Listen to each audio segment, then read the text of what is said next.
If you've ever wondered why the kindest people often suffer the most, this chapter is for you. Because the truth is uncomfortable. In a world driven by competition, empathy can quietly become a liability. Empathy is often praised as a virtue. From childhood, we are taught that feeling deeply, understanding others, and putting ourselves in someone else's place makes us good people. And morally, that may be true. Psychologically, however, empathy comes with a cost that few talk about. Highly empathetic individuals don't just understand pain, they absorb it. They feel responsible for emotions that are not theirs. When someone around them is struggling, they carry that weight internally, even when there is nothing they can realistically do to fix it. Over time, this creates emotional fatigue, a constant low-level exhaustion that never fully goes away. Dark psychology views empathy not as weakness, but as openness. And openness, in the wrong environment, is exploitable. When you are emotionally available, people unconsciously expect more from you. They vent to you, they lean on you. They assume you will understand, forgive, and stay. What begins as compassion slowly turns into emotional labor, unpaid, unrecognized, and endless.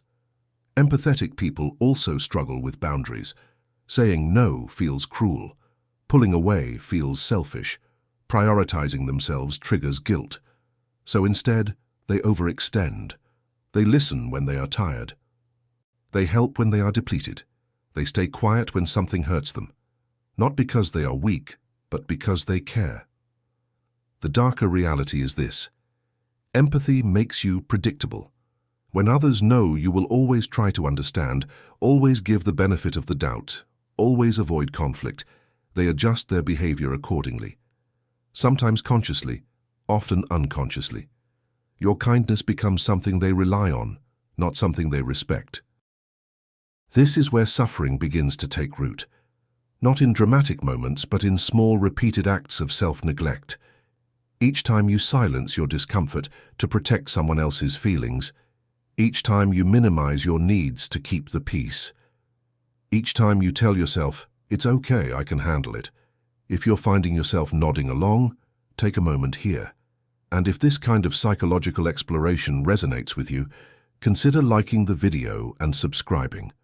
This channel is for people who want to understand human behavior, including their own, without illusions, because empathy itself is not the problem. The problem is what happens next. Once empathy meets the fear of rejection, kindness stops being a choice and becomes a survival strategy. And that's exactly where the next chapter begins.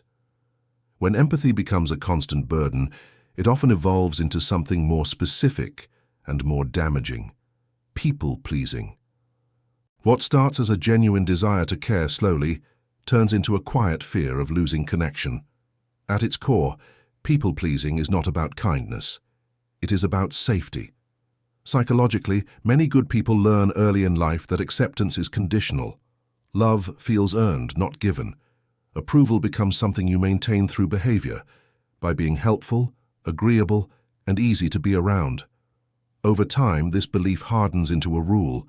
If I don't make others happy, I risk being abandoned. This fear shapes decisions in subtle ways. You say yes when you mean no. You soften your opinions to avoid discomfort. You apologize for things that aren't your fault, not because you lack intelligence or strength, but because rejection feels disproportionately threatening. The nervous system reacts as if social disapproval equals emotional danger. Dark psychology explains that humans are highly sensitive to social exclusion. Our brains evolved to survive in groups, and being cast out once meant real risk. For people-pleasers, this ancient fear is constantly active. They monitor moods, read between lines, and adjust themselves in real time, often without noticing they're doing it. The problem is that people-pleasing slowly erodes self-respect. When you consistently place others' comfort above your own, your needs become invisible, first to others, then to yourself. You begin to feel replaceable, yet indispensable at the same time. Useful but not valued. Present but not truly seen. Ironically, the more you try to be liked, the less you are respected. Humans don't form deep respect for those who never push back. When boundaries are absent, people assume there are none to honor. Kindness becomes expected, availability becomes entitlement, and appreciation quietly fades. This creates a dangerous emotional loop. You give more to feel secure. The giving is taken for granted. Resentment builds internally but is never expressed. Instead, you blame yourself for feeling exhausted. You think, maybe I'm just too sensitive or I shouldn't feel this way. So you try harder and sink deeper. People-pleasing is especially painful because it feels invisible. There is no clear villain, no dramatic betrayal, just a slow realization that you are always there for others, while no one seems truly there for you. That realization hurts more than open conflict ever could, and this leads to a deeper, more unsettling question. If kindness is ignored and accommodation is taken for granted, why does being good so often result in being undervalued?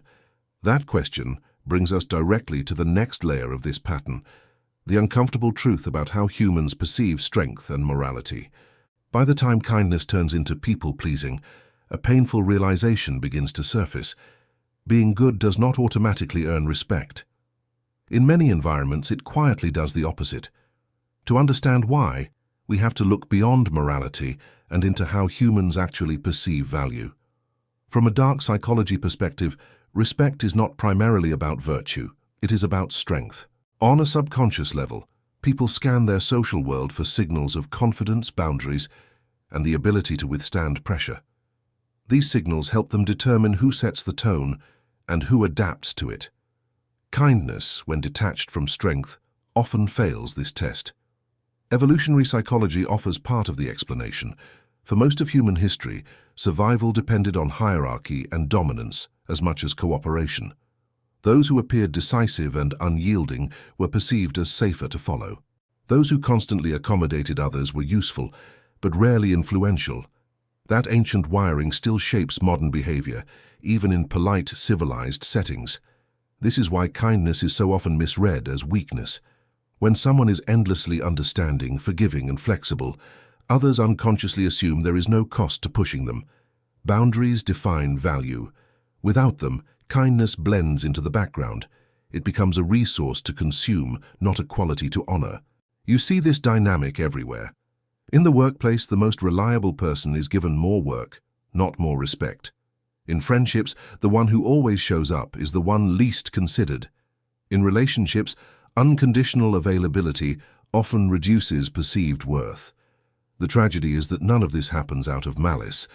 It happens because humans respond to patterns, not intentions. Dark psychology points out a paradox. People tend to respect those who can walk away more than those who always stay. The ability to withdraw signals self-sufficiency. It communicates, I choose this connection, I don't depend on it. Kindness paired with that signal is powerful. Kindness without it becomes invisible. For good people, this realization is deeply destabilizing. They were taught that morality would protect them, that being fair, patient, and considerate would naturally create safety and reciprocity. When that doesn't happen, confusion sets in. They begin to question their worth instead of the structure they're operating in. This is where suffering intensifies, because instead of adjusting their behavior, many good people double down. They give more, hoping to finally be seen. They stay longer, hoping loyalty will be rewarded. But what they don't realize is that respect does not grow from endurance. It grows from limits. And where limits are absent, exploitation becomes possible. Not always intentional, not always obvious. But once kindness is perceived as endless, someone will eventually test how far it goes. And that is where darker forces begin to enter the picture. Because when kindness lacks protection, it doesn't just get ignored, it gets used. Once kindness is no longer respected, it becomes something else entirely, a vulnerability. This is the point where dark psychology enters, not as a theory, but as a lived experience. Because manipulative personalities don't search for weak people. They search for good ones. Good people possess traits that are extremely attractive to those with harmful intentions: patience, empathy, loyalty, and a strong moral compass. These qualities make them predictable. And predictability is easy to exploit.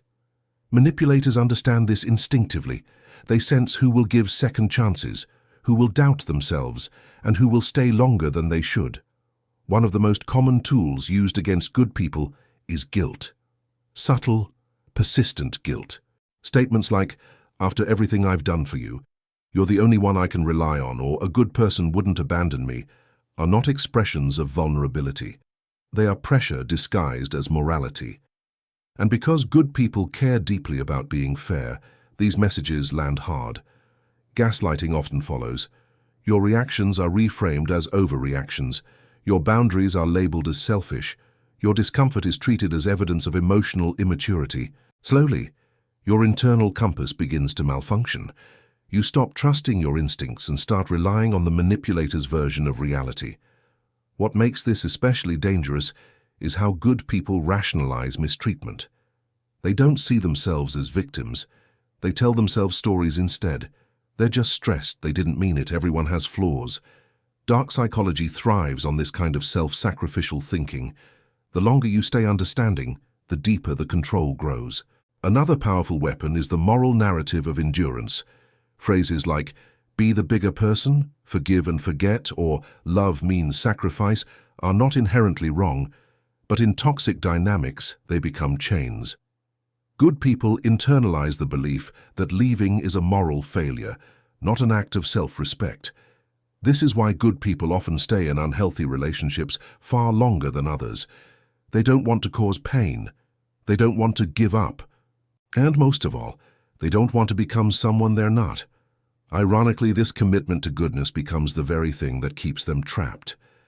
If this pattern feels familiar, pause here.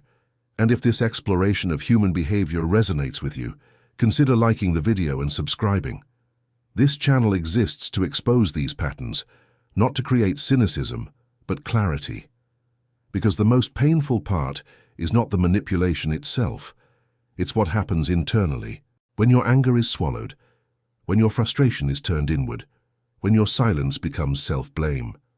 And that internal collapse is where suffering stops being external and becomes psychological. That's where the next chapter begins. After prolonged exposure to guilt, manipulation, and self-silencing, the damage no longer stays external. It turns inward. This is the hidden conflict of being too good, the inability to express anger without feeling shame. Anger itself is not destructive. Psychologically, it is a signal. It tells us that a boundary has been crossed, that something is unfair, that our needs are being ignored. But for many good people, anger feels forbidden. Somewhere along the way, they learned that expressing it makes them bad, selfish, or dangerous. So instead of releasing anger outward, they suppress it. Dark psychology explains that suppressed anger does not disappear. It transforms. When you repeatedly deny your right to be upset, the mind looks for another direction to send that energy. Often it turns inward. You begin to criticize yourself. You replay conversations. You wonder what you did wrong. You feel guilt for feeling hurt in the first place. This is how good people end up blaming themselves for the behavior of others. When something goes wrong, their first instinct is not to question the situation, but to question themselves. Maybe I misunderstood. Maybe I'm too sensitive. Maybe I expected too much. Over time, this pattern erodes confidence and replaces it with chronic self-doubt. Anxiety and depression often grow in this environment, not because good people are weak, but because they are overloaded. They carry unspoken resentment, unexpressed needs, and unresolved anger all at once. The emotional system becomes congested. Nothing flows outward, so everything accumulates inside. This inner conflict is exhausting. On the surface, you may appear calm, understanding, even generous. Internally, you feel tense, empty, or numb. You may struggle to identify what you actually want because you've spent so long prioritizing what others need. The self slowly disappears behind the role of the good one. What makes this especially painful is the confusion it creates. You did everything right. You were patient. You were loyal. You were forgiving. And yet, you feel worse, not better. This contradiction can lead to a quiet identity crisis. If being good hurts this much, what does that say about me? But the truth is simpler and harder to accept. The suffering does not come from goodness itself. It comes from goodness without protection, from compassion without limits, from morality without self-respect. This realization is the turning point, because once you see that your pain is not a personal failure, but a psychological consequence of imbalance, something shifts. The question is no longer, why am I like this, but what needs to change? And that question opens the door to the final chapter, because there is a way to remain good without destroying yourself. But it requires redefining what goodness actually means.